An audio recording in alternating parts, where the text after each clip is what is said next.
Hello students, welcome back to another video. अगर आप लोग बीए सेकेंड ईयर के थर्ड सेमेस्टर में हैं और एजुकेशन पढ़ते हैं तो आज की वीडियो आपके लिए है, क्योंकि हम न्यू बैच 2026 का बैच स्टार्ट कर चुके हैं बीए के हर एक सेमेस्टर का।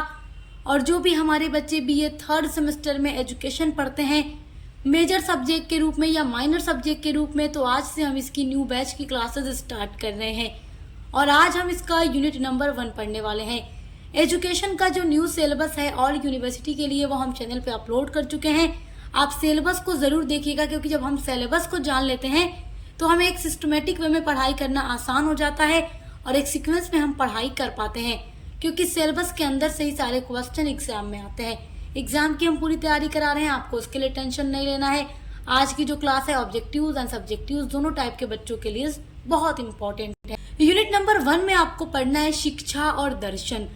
शिक्षा क्या होती है, दर्शन क्या होता है, दोनों क्या क्या अर्थ है, क्या इसकी अवधारणा है, क्या इसकी परिभाषा है, और जो दर्शन है और जो दर्शन शास्त्र है इनके बीच क्या अंतर है और इनका शिक्षा के साथ क्या संबंध है। तो आज की वीडियो में हम पढ़ने वाले हैं शिक्षा का और दर्शन का अर्थ, शिक्षा की और दर्शन की परिभाषा, इनकी अवधारणा और इनके बीच जो अंतर बनता है, वो सारी चीजें हम आज की वीडियो में जानेंगे। तो चलिए वीडियो स्टार्ट करते हैं। सबसे पहले देखिए, दर्शन को समझने से पहले शिक्षा को समझना जरूरी है। शिक्षा का शाब्दिक अर्थ देखिए, शिक्षा के कई अलग अलग अर्थ निकलते हैं। तो सबसे पहले हम शिक्षा का शाब्दिक अर्थ देखेंगे, फिर इसका व्यापक अर्थ देखेंगे, संकुचित अर्थ, वास्तविक अर्थ, हम सारी चीजों के बारे में समझेंगे। देखिए, शिक्षा का शाब्दिक अर्थ होता है, शाब्दिक अर्थ का मतलब वो जो शिक्षा है, इसको हिंदी में शिक्षा कहते हैं, ये आप जानते हैं, और इंग्लिश में इसी शिक्षा को एजुकेशन कहा जाता है। तो शिक्षा का अंग्रेजी रूपांतरण है एजुकेशन। और अब जो एजुकेशन वर्ड है हमारे इंग्लिश का, वो लैटिन भाषा के वर्ड एजुकेटम से लिया गया है। यानी लैटिन भाषा का वर्ड है एजुकेटम, जिससे बना है हमारे इंग्लिश का वर्ड एजुकेशन, जिसका मतलब है शिक्षा। अब जो एजुकेटम है, लैटिन भाषा का जो वर्ड एजुकेटम है, वो खुद भी ई ड्यूको से मिलकर बना है, ई प्लस ड्यूको से मिलकर बना है लैटिन भाषा का एजुकेटम। अब इस ई ड्यूको में ई का मतलब होता है अंदर से बाहर की ओर लेकर आना। अंदर से बाहर की ओर लाने का मतलब यह है कि देखिए, शिक्षा का मतलब ये नहीं है कि हम कोई भी चीज सीखते हैं और अपने अंदर लेकर जाते हैं। शिक्षा का मतलब होता है कि अपने अंदर की जो भी चीजें हैं हम उसको बाहर उभार कर लाते हैं। देखिए, शिक्षा है ना, वो अंदर से चीजें बाहर लाने का काम करती है, हमारी इमोशंस को, हमारी भावनाओं को, और किसी वस्तु को देखकर, किसी चीज को देखकर जो हमारे माइंड में ख्याल आता है, विचार आता है, जो भी चीजें हम सोचते हैं किसी वस्तु को देखकर, अच्छा भी सोच सकते हैं, बुरा भी सोच सकते हैं। कोई अच्छी चीज देखे, कोई बुरी चीज देखे, तो हर इंसान के माइंड में कुछ ना कुछ ख्याल आता है, उसको अपने माइंड के अंदर से, अपने अंदर से बाहर लाया जाता है। तो शिक्षा का मतलब यह है कि हर इंसान के अंदर बचपन से ही कोई ना कोई क्वालिटीज होती हैं, कोई ना कोई गुण होता है। देखो, हर इंसान जो दुनिया में है, ऐसा नहीं है कि सबके अंदर एक ही फीचर्स हो, मतलब कि हर काम को कोई इंसान पेंटिंग बहुत अच्छी बना लेता है, कोई बहुत मास्टर माइंड है, कोई बड़ा होकर डॉक्टर बन जाता है, इंजीनियर बन जाता है। तो जिसके अंदर जो क्वालिटी होती है उस फील्ड में वो अपनी पढ़ाई करता है। तो अंदर की चीजों को बाहर लाने का काम शिक्षा करती है, मोटिवेशन के थ्रू। उसके अलावा ड्यूको का मतलब है आगे बढ़ना। तो ई ड्यूको का मतलब है अंदर से बाहर की ओर लेकर आना अपने सारे विचारों को, अपने ख्यालों को और अपनी भावनाओं को और अपनी शक्तियों को, अपनी क्वालिटीज को, और फिर आगे बढ़ना होता है एजुकेटम। तो वही शिक्षा होती है जो हमारे अंदर की चीजों को बाहर लाकर उभारती है और हर इंसान आगे बढ़ता है। बचपन से लेकर पढ़ते पढ़ते वो आगे बढ़ जाता है और अंदर की जो भी शक्ति है वो बाहर आ जाती है शिक्षा के द्वारा। बच्चे जब स्कूल जाते हैं तो बड़ा डरते रहते हैं, जब छोटे बच्चे होते हैं, नर्सरी एलकेजी में जाते हैं, लेकिन जब वो पढ़ना शुरू करते हैं तब आपको पता चलता है कि ये छोटा सा बच्चा है जो है ये इस काम में बड़ा माहिर है, इस काम को बड़े अच्छे से कर लेता है, ये चीज अच्छे से पढ़ लेता है। तो वही अंदर की चीजें उभर कर बाहर आने लगती हैं। तो वही है शिक्षा का शाब्दिक अर्थ। आई होप कि आप समझ रहे होंगे। तो देखिए, आप ये तो समझ गए कि जो हमारा शिक्षा है वो इंग्लिश का वर्ड है और इंग्लिश का वर्ड एजुकेटम से लिया गया है, और इसके बारे में मैंने आपको अभी समझा दिया। अब हिंदी में जो हमारा शिक्षा है उसका वो किस तरीके से बना है। तो जो हमारे हिंदी का वर्ड शिक्षा है, हिंदी का वर्ड शिक्षा, वो संस्कृत धातु शिक्ष से बना हुआ है, और शिक्ष का मतलब होता है सीखना या ज्ञान प्राप्त करना, सीखना या सिखाना। तो शिक्षा का मतलब है सीखना भी, सिखाना भी, ज्ञान प्राप्त करना भी, ज्ञान देना भी। तो आई होप कि आप इसका शाब्दिक अर्थ समझ गए। आइए अब इसका व्यापक अर्थ समझते हैं। शिक्षा का व्यापक अर्थ का मतलब होगा, देखो अभी तक आपने शिक्षा का शाब्दिक अर्थ जाना कि शब्दों के माध्यम से, यानी शिक्षा के माध्यम से, एजुकेशन ये जो वर्ड है उससे क्या निकलता है मतलब शिक्षा का। शिक्षा का व्यापक अर्थ का मतलब क्या है, देखिए शिक्षा देखिए एक सामाजिक प्रक्रिया है, एक सामाजिक व्यवस्था है जिसके थ्रू बालकों को यानी बच्चों को बचपन से ही सिखाया जाता है। और बच्चा जब पैदा होता है, 1 साल का 2 साल का होता है, स्कूल अभी नहीं जाता है लेकिन घर में ही रहकर वो सीखने लगता है, जिसके द्वारा मनुष्य की जन्मजात शक्तियों का विकास होता है। जब भी कोई इंसान पैदा होता है तो हर इंसान के अंदर अलग अलग तरह की शक्ति होती हैं और बचपन से लेकर वो शक्तियां शिक्षा के माध्यम से उभरती हैं। और देखो हर बालक की, हर इंसान की, हर बच्चे की जो पहली टीचर होती है उसकी माँ होती है। हम सबकी हमारी जो पहली टीचर हमारी माँ है। हम स्कूल में जाने से पहले अपनी माँ से घर पर रहकर चीजों को सीखते हैं।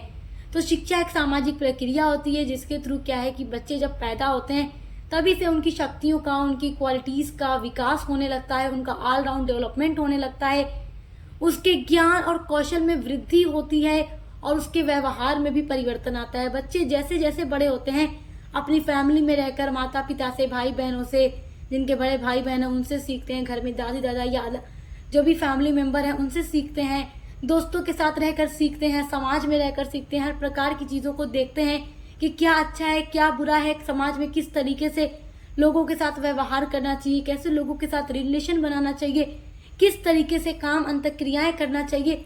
तो ये सब कुछ शिक्षा के अंदर ही आ जाएगा। तो हर इंसान समाज में रहकर, फैमिली के साथ, स्कूल में जाकर, कॉलेज में जाकर, दोस्तों के साथ रहकर, रिलेशंस के साथ रहकर, पड़ोसियों के साथ रहकर कुछ न कुछ डेली सीखता ही रहता है। तो शिक्षा का ये व्यापक अर्थ हो जाएगा कि हर तरीके से शिक्षा के माध्यम से व्यक्ति का विकास होता है, ऑल राउंड डेवलपमेंट होता है, जिसको हिंदी में सर्वांगीण विकास कहते हैं, जिसमें इंसान का नैतिक, बौद्धिक, सामाजिक, आर्थिक या हर प्रकार का डेवलपमेंट होता है, विकास होता है। अब देखिए आपकी अगली हेडिंग है शिक्षा का संकुचित अर्थ। अभी तक आपने शिक्षा का व्यापक अर्थ देखा। व्यापक अर्थ का मतलब बहुत बड़ा अर्थ, यानी हर तरीके से इंसान चीजों को सीखता है, घर में रहकर, स्कूल में जाकर, पड़ोसियों के साथ रहकर, रिश्तेदारों के साथ रहकर, दोस्तों के साथ रहकर, समाज में रह करके, हर जगह जहां वो जाता है वो सीखता है, वो उसके व्यापक अर्थ में आ जाएगा। लेकिन संकुचित अर्थ का मतलब होता है कि एक लिमिट होती है शिक्षा देने की। और यहाँ जब भी संकुचित अर्थ की बात आ जाए तो आप इतना याद रखिएगा, जैसे विद्यालय यानी जो हमारा स्कूल होता है वो संकुचित शिक्षा का एक अच्छा एग्जाम्पल है, क्योंकि ये एक निश्चित समय और स्थान, जैसे कि स्कूल पर एक सुनियोजित ढंग से चलने वाली जो प्रक्रिया होती है शिक्षा की, जहाँ पर स्टूडेंट क्या है निश्चित पाठ्यक्रम को पढ़कर ही परीक्षाएं उत्तीर्ण करते हैं, तो उसको शिक्षा का संकुचित अर्थ कहेंगे। यानी कहने का मतलब ये है कि स्कूल में जब आपका एडमिशन हुआ, आपने नर्सरी से लेकर 12th तक स्कूल में पढ़ाई की। 12th तक पढ़ने का एक टाइम है कि आपकी क्लासेस जिस टाइम है, यानी अगर आपकी स्कूल की टाइम हो गई कि 8 बजे आपकी पढ़ाई है तो आपको 8 बजे से पहले पहले स्कूल में पहुंच जाना है। उसके बाद 2 बजे अगर छुट्टी हो रही है, 1:30 बजे छुट्टी हो रही है, तो एक फिक्स टाइम है आपका, एक फिक्स स्थान है, यानी जगह है। जगह क्या है कि स्कूल है, उसमें कुछ रूल रेगुलेशन है, आपको यूनिफॉर्म पहन कर जाना है। और साथ ही साथ हर सब्जेक्ट की अलग अलग पीरियड होती है और हर एक सब्जेक्ट का एक फिक्स सिलेबस यानी पाठ्यक्रम होता है, और वही चीजें पढ़ करके तैयारी करके आपको एग्जाम देनी होती है। तो 12 तक स्कूल चलता है। उसके बाद ग्रेजुएशन आप स्कूल में नहीं कर सकते, उसके लिए आपको कॉलेज जाना होगा, फिर वहां के रूल रेगुलेशन के हिसाब से आपको पढ़ाई करनी होगी। तो ये सब हो जाएगा संकुचित अर्थ, जहाँ पर एक टाइम में, एक समय में, एक जगह पर बैठा कर बच्चों को शिक्षा दी जाती है अलग अलग सब्जेक्ट की। और इसका बहुत अच्छा एग्जाम्पल होगा हमारा स्कूल। तो आई होप कि आप ये समझ गए होंगे, जहाँ पर जाने का भी टाइम है, एक फिक्स जगह है कि ये आपका स्कूल है, आपके हर एक सब्जेक्ट की अलग अलग पीरियड है, बुक है, सिलेबस है, उसी हिसाब से आपको पढ़ाई करके एग्जाम पास करना होगा। वो हो गया शिक्षा का संकुचित अर्थ, यानी एक लिमिट होती है। अब बात करते हैं शिक्षा के वास्तविक अर्थ की। तो वास्तविक अर्थ में देखिए, पैदाइश से लेकर के, हर व्यक्ति की पैदाइश से लेकर के उसके मृत्यु तक की जो शिक्षा होगी वो शिक्षा का वास्तविक अर्थ के अंतर्गत आ जाएगी। यहाँ पर कहने का तात्पर्य ये है कि जब इंसान पैदा होता है, शैशवावस्था में होता है, जब धीरे धीरे बड़ा होता है, तो मैंने आपको बताया कि हमारी माँ हमारी पहली शिक्षिका यानी टीचर होती है। वो हमें घर पर ही सिखाने लगती है, बेटा ये चीजें गलत हैं, ऐसे रहना चाहिए, ऐसे करना चाहिए। बच्चों को छोटे से ही माँ बाप सिखाने लगते हैं। फिर बच्चा बाल्यावस्था में जाता है, खेलता कूदता है, स्कूल भी जाता है, पढ़ता है, सीखता है, समाज में रहकर, दोस्तों के साथ रहकर, घर में रहकर, स्कूल में जाकर। उसके अलावा किशोरावस्था में आता है तो सीखता है अपने आसपास के लोगों से हर तरीके से। प्रौढ़ावस्था में, फिर वृद्धावस्था में, यानी बुढ़ापे तक। बुढ़ापे तक में आपका कहने का मतलब ये नहीं है कि स्कूल में जाकर इंसान सीखता है। देखिए, आप किसी के बीच में बैठे हुए हैं, बूढ़े ही हो गए हैं, लेकिन वहां पर आपको कोई नई बात पता चलती है कि हाँ, इस तरीके से भी हो सकता है, आपको एक नया ज्ञान मिल रहा है, तो वो भी शिक्षा के अंदर ही आ जाएगा। क्योंकि शिक्षा का मतलब ही होता है सीखना और सिखाना। तो मृत्यु तक इंसान कुछ न कुछ अपने जीवन में सीखता ही रहता है। मृत्यु तक इंसान कुछ न कुछ नई चीजें, नए ज्ञान को प्राप्त करता ही रहता है। तो मनुष्य मर जाता है, मनुष्य का अंत हो जाता है, लेकिन शिक्षा का कभी अंत नहीं होता। ये बात याद रखिएगा। तो शिक्षा का अलग अलग प्रकार से जो अर्थ निकलता है, उम्मीद करती हूँ आप बहुत अच्छे से समझ गए होंगे और एग्जाम में अपने क्वेश्चंस के आंसर इजीली लिख लेंगे। आइए अब देखते हैं शिक्षा की क्या क्या परिभाषाएं हैं, यानी विद्वानों ने अपने अपने अकॉर्डिंग क्या क्या शिक्षा की डेफिनेशन दी है। एग्जाम में डेफिनेशन लिखने पर मार्क्स बहुत अच्छे मिलते हैं, तो ये डेफिनेशन आप लोग स्क्रीनशॉट जरूर कीजिएगा। देखिए, शिक्षा की परिभाषा में जो पहली परिभाषा है वो है महात्मा गांधी जी के अनुसार। गांधी जी कहते हैं कि शिक्षा से अभिप्राय, यानी शिक्षा से मतलब है कि बालक एवं मनुष्य के शरीर, मन और आत्मा से निहित सर्वोत्तम शक्तियों के सर्वागीण प्रकटीकरण से, यानी कि मनुष्य के अंदर, बालक के अंदर जितनी भी चीजें, उसके शरीर का, मन का, आत्मा का विकास होना, ऑलराउंड डेवलपमेंट होना, उसके अंदर की शक्तियों को उभारने का काम शिक्षा करती है। अगली डेफिनेशन है स्पेंसर के अनुसार। स्पेंसर लिखते हैं कि शिक्षा पूर्ण जीवन है। पूर्ण का मतलब पूरा जीवन, क्योंकि शिक्षा के बिना जीवन अधूरा है। देखिए, आज के टाइम की बात की जाए तो education is very very most important, क्योंकि आज के टाइम में शिक्षा के बिना मतलब बहुत मुश्किल से गुजारा है। देखिए, शिक्षा के माध्यम से इंसान कुछ भी करके अपनी रोजी रोटी कमा सकता है, तो शिक्षा बहुत जरूरी है। तो स्पेंसर महोदय का कहना है कि इस जीवन में पढ़ाई और शिक्षा बहुत जरूरी है। तीसरी डेफिनेशन है अरस्तु के अनुसार। तो अरस्तु अपने शब्दों में लिखते हैं शिक्षा के लिए कि शिक्षा का अर्थ है स्वस्थ शरीर में स्वस्थ मन का निर्माण करना। क्योंकि जब शिक्षा के माध्यम से मनुष्य चीजों को सीखता है तो वो अच्छी चीजों को एब्जॉर्व करता है, सीखता है, समझता है, जिससे कि उसके स्वस्थ शरीर में उसके स्वस्थ मन का निर्माण होता है और इंसान सही गलत में सही फैसला कर पाता है कि उसके लिए और उसके समाज के लिए, अपने राष्ट्र के लिए वो क्या करे कि बेहतर होगा, क्या उसके हित में अच्छा होगा। तो ये आई होप कि आप बहुत अच्छे से समझ गए होंगे। अगली डेफिनेशन है फ्रोबेल के अनुसार। तो फ्रोबेल महोदय शिक्षा के लिए लिखते हैं कि शिक्षा एक प्रक्रिया है जो बालकों की अंतर शक्तियों को बाहर प्रकट करती है। जब बच्चे छोटे होते हैं तो अंदर उनकी कुछ न कुछ क्वालिटीज होती हैं, और जब वो स्कूल में जाने लगते हैं, नर्सरी एलकेजी में पढ़ते हैं, तो टीचर उनको सिखाते हैं, तो बच्चे धीरे धीरे लिखना पढ़ना सीखने लगते हैं। और जैसे जैसे बड़े होते हैं तो उनके अंदर की जो भी क्वालिटीज हैं, गुण होते हैं, शक्तियां होती हैं, वो शिक्षा के माध्यम से बाहर आने लगती हैं और हर बच्चे को सही गलत में अंतर समझ में आ जाता है। क्या चीजें सही है, क्या गलत है, कैसे रहना चाहिए समाज में, कैसे व्यवहार करना चाहिए, हर एक चीज के बारे में इंसान शिक्षा के माध्यम से सीखने लगता है। तो आई होप आप शिक्षा का अर्थ और परिभाषा समझ गए। आपकी अगली हेडिंग है शिक्षा की प्रकृति या विशेषता। एग्जाम में शिक्षा की प्रकृति या विशेषता जरूर पूछता है। प्रकृति का मतलब कि उसका नेचर क्या है और विशेषता का मतलब उसकी कैरेक्टरिस्टिक्स क्या है। तो एग्जाम में शिक्षा की प्रकृति पूछे या विशेषता पूछे, आपको यही लिखना है, क्योंकि दोनों चीजें सेम है। शिक्षा की पहली प्रकृति है कि शिक्षा विकास की प्रक्रिया है, क्योंकि शिक्षा के माध्यम से व्यक्ति का और उसके जीवन का विकास होता है और इंसान आगे की ओर बढ़ता है। शिक्षा की प्रकृति में दूसरी प्रकृति है कि जो शिक्षा है आजीवन चलने वाली प्रक्रिया है। आजीवन का मतलब कि जन्म से लेकर मृत्यु तक इंसान कुछ न कुछ सीखता रहता है। तो जो शिक्षा है वो हमेशा चलती है, शिक्षा कभी बूढ़ी नहीं होती। इंसान बूढ़ा हो जाता है, इंसान की मृत्यु आ जाती है, इंसान का अंत हो जाता है, मगर शिक्षा जवान रहती है, कभी खत्म नहीं होती, क्योंकि मरते टाइम तक इंसान अपने जीवन में ज्ञान प्राप्त करता ही रहता है, कुछ न कुछ सीखता रहता है। शिक्षा की प्रकृति में तीसरा पॉइंट है विद्यालय में दिए जाने वाले ज्ञान तक शिक्षा सीमित नहीं है। हाँ, ये बात आप लोग याद रखिएगा, ये बहुत ही इंपॉर्टेंट विशेषता है शिक्षा की, या प्रकृति है बहुत इंपॉर्टेंट, कि कुछ लोग समझेंगे कि जो हम स्कूल में जा करके सीख रहे हैं, क्लासेस में जो हमारे टीचर हमें बता रहे हैं, केवल वही एजुकेशन है, वही शिक्षा है, तो ये बहुत गलत चीज है। शिक्षा वो नहीं है केवल जो स्कूल में क्लासरूम में बैठाकर आपको दे दी जाए। आप अपने घर पर रहकर कुछ सीखते हैं, अपने बड़ों से कुछ सीखते हैं, दोस्तों के ग्रुप में बैठकर कुछ अच्छी बात सीखते हैं, समझते हैं, समाज से सीखते हैं, तो वो भी शिक्षा ही है। तो ये बात याद रखिएगा, शिक्षा वो नहीं केवल जो स्कूल में दी जाती है, हर जगह कुछ ना कुछ आप अच्छा सीख रहे हैं, ज्ञान प्राप्त कर रहे हैं, तो वो शिक्षा ही है। शिक्षा की चौथी प्रकृति है कि शिक्षा बच्चों के सर्वांगीण विकास की एक प्रक्रिया है। बच्चों को बचपन से ही पढ़ाया जाता है और उनका सर्वांगीण विकास किया जाता है शिक्षा के माध्यम से। सर्वांगीण विकास के बारे में मैं आपको पहले भी बता चुकी हूँ कि सर्वांगीण विकास के अंदर आ जाएगा सामाजिक, नैतिक, बौद्धिक, शारीरिक, मानसिक, हर प्रकार का जो बच्चों का विकास होता है वो शिक्षा के माध्यम से ही होता है। उसके अलावा शिक्षा की जो अगली प्रकृति या विशेषता है कि शिक्षा द्विध्रुवीय प्रक्रिया है। द्विध्रुवीय प्रक्रिया का मतलब कि शिक्षा में दो ध्रुव होते हैं। पहला ध्रुव टीचर होता है और दूसरा ध्रुव स्टूडेंट होता है। टीचर के माध्यम से ही बच्चा सीखता है। टीचर ही जो है बच्चों को मार्गदर्शन देता है, सही चीजें सिखाता है और टीचर के माध्यम से ही बच्चा सीख रहा है। तो शिक्षा में दो ध्रुव होते हैं, पहला टीचर और दूसरा स्टूडेंट।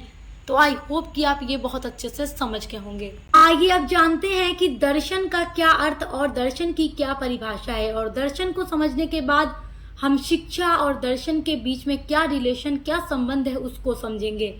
देखिए, शिक्षा आप समझ गए तो आप दर्शन भी एक बार में समझ जाएंगे। देखिए, दर्शन को इंग्लिश में फिलॉसफी कहते हैं और जो फिलॉसफी है वो ग्रीक भाषा के दो शब्दों से मिलकर बना है। फिलॉसफी जो है ग्रीक भाषा के दो शब्दों से मिलकर बना है। पहला शब्द है फिलॉस और दूसरा शब्द है सोफिया। फिलॉस प्लस सोफिया यानी फिलॉसफी, और फिलॉस का अर्थ होता है प्रेम यानी प्यार, और सोफिया का मतलब है ज्ञान। तो मिला करके इसका मतलब हो गया कि ज्ञान से प्रेम यानी ज्ञान से प्यार करना। और दर्शन का मतलब होता है देखना या दृष्टि, यानी हम कोई वस्तु देख रहे हैं, कोई चीज देख रहे हैं, उसको देखकर हमें उसके बारे में ज्ञान प्राप्त करने की इच्छा जाग रही है हमारे अंदर, और हम सोच रहे हैं कि उस वस्तु के बारे में, किसी तथ्य के बारे में, किसी कथन के बारे में, किसी सत्य के बारे में हम अलग अलग चीजों को अलग अलग माध्यम से समझें, जाने, उस पर सोच विचार करें। तो हमारे अंदर एक जिज्ञासा पैदा होगी, एक इच्छा पैदा होगी कि हम उस वस्तु को देखें, समझें और उससे बहुत अधिक जानकारी प्राप्त करें सोच विचार करके। तो यहाँ पर हम क्या कर रहे हैं, हम क्या कर रहे हैं, ये दर्शन है, यानी हम देख करके किसी वस्तु को उसकी तह तक जाने का प्रयास कर रहे हैं। तो हमें क्या है, ज्ञान से प्रेम है, तो वही होता है फिलॉसफी। और देखिए, आप लोगों ने दार्शनिक नाम सुना होगा, विचारक सुना होगा, और दार्शनिक या विचारक वही होते हैं जो अपनी कला का प्रयोग करके किसी तथ्य, किसी बात, किसी सच्चाई, किसी वस्तु की तह तक जाने की कोशिश करते हैं और कभी हार नहीं मानते। तो देखिए, क्या होता है दर्शन। दृष्टि से ज्ञान, दृष्टि का मतलब देख करके, ज्ञान तथा यानी किसी वस्तु को, किसी बात को, किसी चीज को देख करके, दृष्टि करके यानी देख करके हम ज्ञान तथा सत्य की खोज करना चाहते हैं और उसके वास्तविक स्वरूप को, उसके रूप को समझने की कोशिश करते हैं। तो उसी कला को दर्शन कहा जाता है। और किसी काम को करने से पहले यानी पूर्व इस कला का प्रयोग करने वाले व्यक्ति को दार्शनिक कहा जाता है। आपने अलग अलग दार्शनिकों के नाम सुना होगा, जैसे प्लेटो हैं, अरस्तु हैं। ये लोग क्या थे, दार्शनिक ही तो ये विचारक ही तो थे, जो कभी हार नहीं मानते थे, एक चीज की तह तक जाकर अलग अलग प्रकार की चीजों के बारे में सिद्धांत पेश करते थे, क्योंकि वो शिक्षा के माध्यम से ये चीजें संभव थी। और ये शिक्षा के माध्यम से ही संभव है कि शिक्षा के माध्यम से ही इंसान चीजों को देखता और समझने का और ज्ञान तथा सत्य की खोज तक, उसकी गहराई तक पहुंचने की कोशिश करता है। उसी को दर्शन कहते हैं। और जो व्यक्ति दर्शन करता है उसको दार्शनिक या विचारक कहा जाता है। यहाँ पर देखिए, परिभाषा भी मैंने लिखी है दर्शन के लिए प्लेटो महोदय के अनुसार। प्लेटो भी एक दार्शनिक थे, विचारक थे। ये कहते हैं कि जो व्यक्ति ज्ञान प्राप्त करने तथा नई नई बातों को जानने के लिए रुचि रखता है, यानी कभी हार नहीं मानता और उसको प्रकट करता है, लोगों के सामने ले आता है, तथा जो कभी संतुष्ट नहीं होता। कभी संतुष्ट न होने का मतलब यहाँ वो है कि उसी व्यक्ति को हम दार्शनिक कहेंगे जो किसी ज्ञान को और नई नई चीजों को जानने में रुचि रखता है और उसकी तह तक जाने के बाद वो संतुष्ट होकर नहीं बैठता, फिर उसकी और गहराई में जाने की कोशिश करता है। वहां तक पहुंचता है तो वो दूसरी वस्तु के बारे में सोचकर उसकी गहराई तक जाने की कोशिश करता है। तो उसी को हम दार्शनिक या विचारक कहते हैं। अगली डेफिनेशन है बर्ट्रैंड रसेल के अनुसार। ये कहते हैं कि फिलॉसफी भी अन्य अध्ययन विषयों की भांति एक ज्ञान की खोज के प्रति प्रयास होता है। यानी कि हम किसी भी अलग अलग विषयों में जिन चीज़ों का अध्ययन करते हैं, तो फिलॉसफी भी एक ऐसा विषय, एक ऐसा सब्जेक्ट होता है जिसमें हम किसी भी ज्ञान की खोज करने की कोशिश करते हैं, उसकी गहराई तक जाने का प्रयास करते हैं। तो आई होप कि दर्शन क्या है वो भी आप बहुत अच्छे से समझ गए होंगे। अगली हेडिंग है शिक्षा और दर्शन में संबंध। आप शिक्षा भी समझ गए क्या होता है, दर्शन भी आप समझ गए, तो देखिए शिक्षा और दर्शन में संबंध समझना आपके लिए बहुत आसान हो जाएगा। तो यहाँ पर मैंने एक डेफिनेशन नोट की है जे.एस. रॉस के अकॉर्डिंग। जे.एस. रॉस के अकॉर्डिंग जो ये डेफिनेशन है, ये साफ साफ शिक्षा और दर्शन के संबंध को बताती है। यानी जो रिलेशन है शिक्षा और दर्शन के बीच, उसको हमें पता चलता है इस डेफिनेशन के माध्यम से। देखिए फिलॉसफी जो है, यानी जो दर्शन शास्त्र है, और जो शिक्षा है यानी एजुकेशन है, वो एक ही सिक्के के दो पहलू हैं। जैसे एक सिक्के में हेड टेल दोनों होता है और एक दूसरे के बिना वो अधूरे हैं, उसी तरीके से फिलॉसफी और जो शिक्षा है यानी जो दर्शन है और जो एजुकेशन यानी शिक्षा है, वो एक ही सिक्के के दो पहलू हैं, दोनों एक दूसरे के बिना अधूरे हैं। क्योंकि जो फिलॉसफी है यानी जो दर्शन है वो सैद्धांतिक पक्ष है। सैद्धांतिक पक्ष का मतलब क्या होता है कि जिसमें विचारक है, जो दार्शनिक है, मतलब गहराई तक जाकर खोज करता है, प्रयास करता है, जानकारी प्राप्त करता है, उसके लिए सिद्धांत पेश करता है, जिसके माध्यम से हम अलग अलग चीज़ों का ज्ञान प्राप्त करते हैं। तो फिलॉसफी सैद्धांतिक पक्ष है और शिक्षा उसका व्यावहारिक पक्ष है।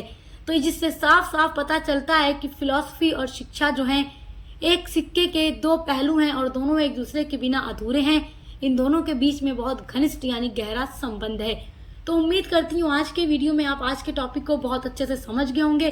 इसी तरीके से एक सीक्वेंस में हम आपकी हर एक सब्जेक्ट की वीडियोस अपलोड कर रहे हैं, मॉडल पेपर की वीडियोस अपलोड कर रहे हैं, एमसीक्यू वाले बच्चों के लिए भी और जिनका रिटन पेपर होगा उनके लिए भी। तो आप प्लेलिस्ट चेक करके अपनी पढ़ाई करते रहिए, अच्छे से एग्जाम की तैयारी करते रहिए। Best of luck. कब मिलते हैं अगली वीडियो।